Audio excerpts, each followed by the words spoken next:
আমার একটি দাবি রইল আপনার প্রতি যে নিরাপদ সুরক্ষায় বিষয়টিকে আপনাদের ম্যানিফেস্টোর মধ্যে এবং অবশ্যই এটি দেখেন যে কত মানুষের দাবি, কত মানুষ এখানে যারা এসেছে তাদের মধ্যে থেকে তাদের কত আপনজনকে তারা হারিয়েছে।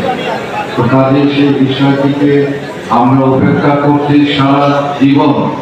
এই 54 বছরের এই রাজনৈতিক জীবনে আমরা প্রত্যেকটি মুহূর্তে আমরা কিন্তু এটিকে উপলব্ধি করেছি, কিন্তু আমরা কখনই কিন্তু এটিকে বাস্তবায়ন করার জন্য সরকারিভাবে সেই উদ্যোগ কিন্তু কখনো গ্রহণ করা হয়নি।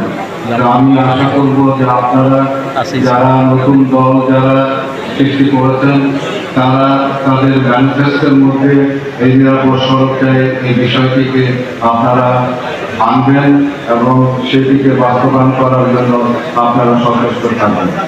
আমি আর বিশেষ কিছু বলতে চাই না, আমি আজকে এই পর্যন্ত বলে আপনাদের কাছ থেকে বিদায় নিচ্ছি। আশা করি আপনারা সকলে ভালো থাকবেন এবং আপনারা সকলে মিলে এই দলকে সাপোর্ট করবেন।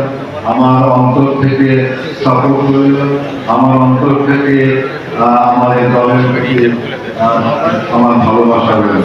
ধন্যবাদ সকলকে। আসসালামু আলাইকুম।